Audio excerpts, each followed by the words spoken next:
everybody, we're going to do the real number system study guide, and we're going to start with question number 1. Which rational number is equivalent to 36 hundredths repeating?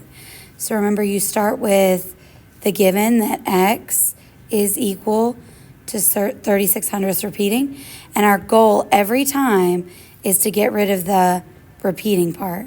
So we're going to multiply by 100 on each side.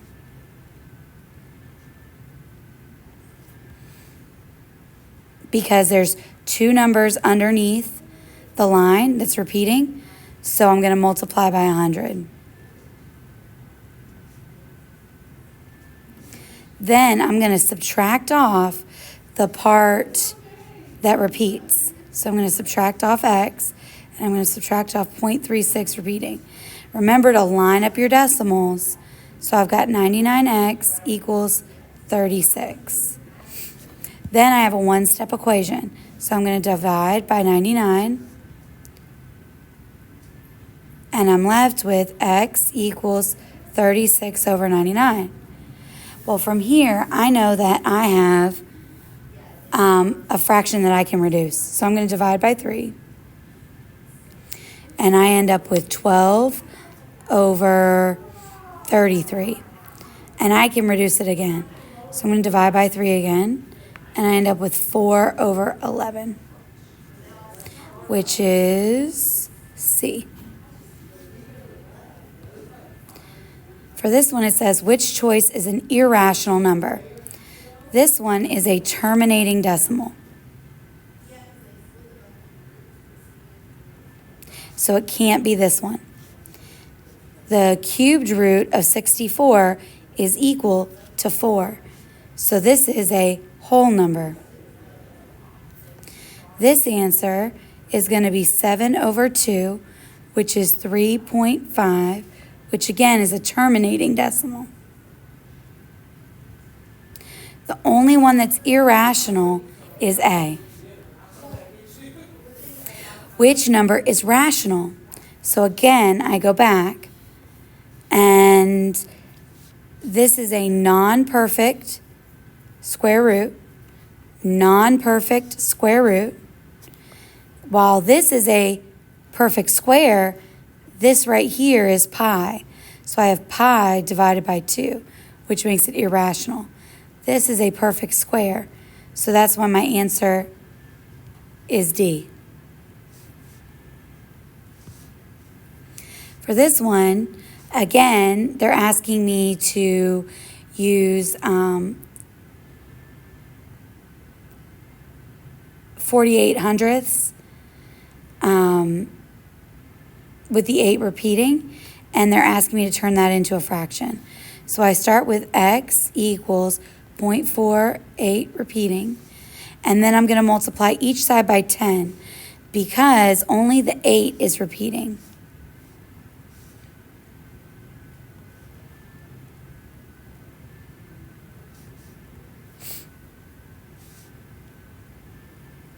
So now I have 10x equals 4.8 repeating. Then I'm going to subtract off the part that is equal to x. Now I have to remember to line up my decimals. So if this 8 is repeating, then this is also an 8.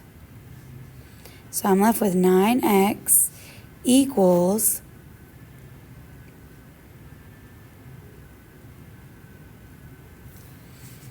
4.4. I'm going to divide by 9. And I'm left with x equals 4.4 divided by 9. Now, I can't have a decimal point in my fraction, so I'm going to multiply the numerator and the denominator by 10. And I'm left with x equals 44 over 90. I can't just leave it like that. I have to reduce it. So I'm going to divide the numerator and the denominator by 2. And I get 45 and 22. So I'm going to check to see if that's an option. I don't have answer choices for this one. So I have to think, is this the lowest possible form? Well, I know that my factors here are 2 and 11. 5 and 9 are my factors there. So this has to be my lowest form.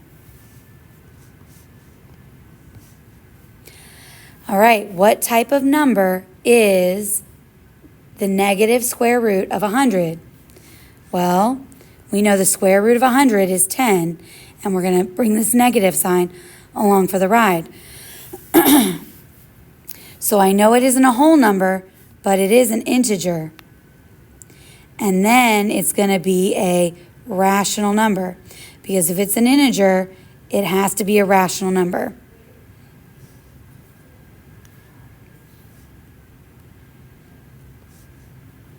What is the approximate value of the square root of 40? All right, so I'm going to take the two perfect squares that this fits between, which would be 36, 49. So that's 6. The square root is 6. The square root is 7. And then I know this is going to be 40. So I know it can't be 10 or 20 because it's going to be 6 point something.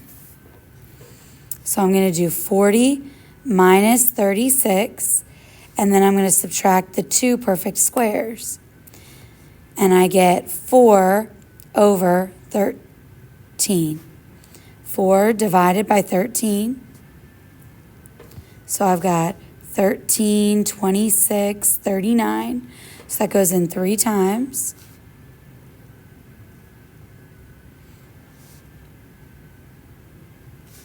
Bring down my 0. And it goes with the next decimal as 0. So it's going to be 0.3. So I get 6, because I always take the lower of the two, 6.3.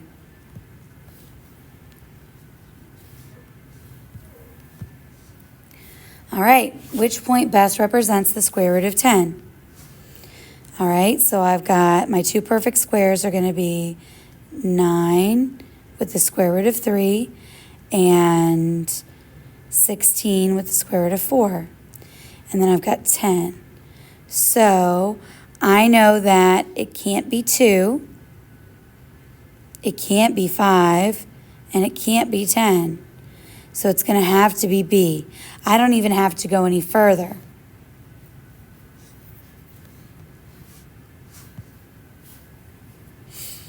Which choices are in ascending order? All right, so I'm looking at pi. So pi is going to be 3.14. I know that the square root of 17 is going to be 4 point something. I know the cube root of 60 is going to be 3 point something. I know that pi squared is 9.9 divided by 2, which is going to be about 5. So if we're arranging it in ascending order, we know that it can't be C and it can't be D. Then we know that 17 is going to be the next largest. So it's going to have to be B. So even though I didn't figure out every answer, I'm using process of elimination to help me. Okay, they want us to click and draw rational and irrational numbers. So -5 is an integer and a rational number. The square root of 5 is a non-perfect square root, so that's irrational. 3/5, if it can be turned into a fraction, that automatically makes it a rational number. 4.5, again, terminating decimal, automatically rational number. Square root of 25, automatically a rational number because that's going to be a natural number, a whole number, an integer, and a rational number. All right, they only want the numbers that are irrational. So that means the non-perfect squares.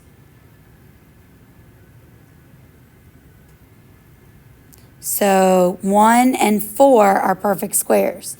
So all the other ones are irrational numbers. All right, for this next one, they want to know if it's irrational or rational. So this is a non-perfect square, so it's going to be irrational. Square root of 16, that's going to be 4, so that's a perfect square root. Square root of 18 is a non-perfect square, so that's irrational. Which value is the largest? All right, well, let's think about that.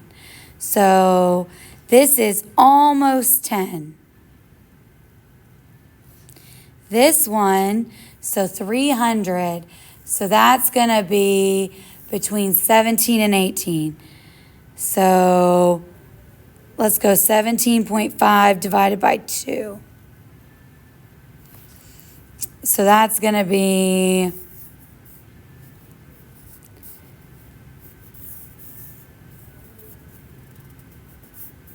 like 8.25. All right, pi squared is 9.9 because that's 3.14 times 3.14. And then 3 pi is 3 times 3.14. So that's going to be less. So if I'm looking at the largest value, that's going to be C. All right, if I'm going to put these numbers in order from least to greatest, I know that this one's going to be 9.9. I know that the square root of 72 is going to fall between 64 and 81. So that's 9 and that's 8. So it's going to be 8 point something. 83 is going to fall between 81 and 100. So this one's going to be 9 point something. So if I think about my largest value, that's going to be pi squared. So that means I can eliminate this one and I can eliminate A. So now I'm working backwards. So these two are the same. And then I'm stuck here. So I probably need to figure out whether it's 8.7. Well, 81 and 83 are really close together. So it's not going to be 8.7.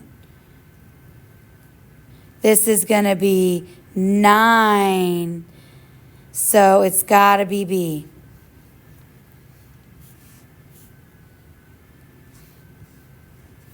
All right, which two numbers does this fall between? All right, so if I'm looking at my perfect squares, I know it's going to fall between 100 and 121. All right, so if I have 118, I'm going to do 118 minus 100, and I'm going to do 121 minus 100. And I get 18 over 21. So I'm going to do 18 divided by 21. So if I'm counting by 21s, that's 21, 42, 63, 84, 105,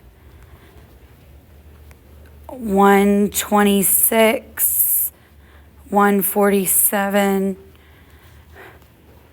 168, 189. So that's too big. So 1, 2, 3, 4, 5, 6, 7, 8.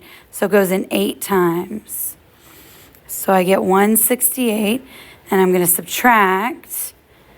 And I get 2, and then, so I get 12, 120. So that's going to be 1, 2, 3, 4, 5. The 5 tells the 8 to round up. So 10.9. It says, which two numbers does it fall between? It's going to fall between 10 and 11. So I probably went too far. Okay, which number is irrational? So a repeating decimal is going to be rational. If it can be turned into a fraction, it's rational. If it's the square root of a perfect square, it's rational. So that's the irrational number. All right. Which two values does it fall between? Well, let's think about our perfect squares. So we have 11, which is 121, 12, which is 144, 13, which is 169, 14, which is 196. Okay, so 155 is going to fall right here between 12 and 13. All right, 17. If I'm thinking about where on the number line is 33 going to fall, I have to think between what two perfect squares is it going to fall between. So I've got the square root of 25 is 5, and the square root of 36 is 6. So it's going to fall between 5 and 6. So it's going to be 5 point something. And it's really close to 36. So it's not going to be J. It's going to be K, M, or N. Okay? So when you're thinking about it, you need to be thinking, okay, well, where's it going to fall? So I'm going to do 36 minus 33. I lied to you. You're going to be doing 33 minus 25. And then you're going to do 36 minus 25. Dominic wants to come. Okay. And you're going to get 8 over 11. So we're going to do 8 divided by 11. And you get 0.7. So 77. And then you get 3. Bring down your 0. So that would be 2. So it's going to be 5.7, right? So this would be 5.6, 5.7. So it's going to be M. All right, question 18, which is an irrational number? Well, it can't be A because that's written as a fraction. It can't be B because that's an integer. It can't be D because that is a repeating decimal. It's C because it cannot be expressed as a terminating or repeating decimal. Okay, we're going to convert this into lowest terms. So x equals 0.47. We're going to multiply by 100 on each side.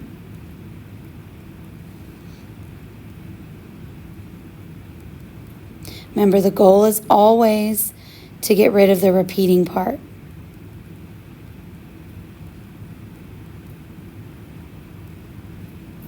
So then I'm going to subtract off this part. So I'm subtracting off the repeating part. I want to make sure I line everything up. So I'm left with 99x equals 47 divided by 99. And x equals 47 over 99. If I can reduce it, I'm going to, but I can't reduce this one. The very last one is, what is the approximate value of the square root of 60 to the nearest tenth? Well, I know this one's going to fall between 49 and 64. So 60 minus 49 is 11. And 64 minus 49 is 15. So 11 divided by 15. I've got 15, 30, 45, 60, 75, 90, 105. So it's 1, 2, 3, 4, 5, 6, 7. And I'm left with 5. Bring down my 0. 50 is 3, so that's not going to cause it to round up. So it's 7.3. All right. If you have any questions at all, please let me know. I hope you have a great rest of your day. Bye.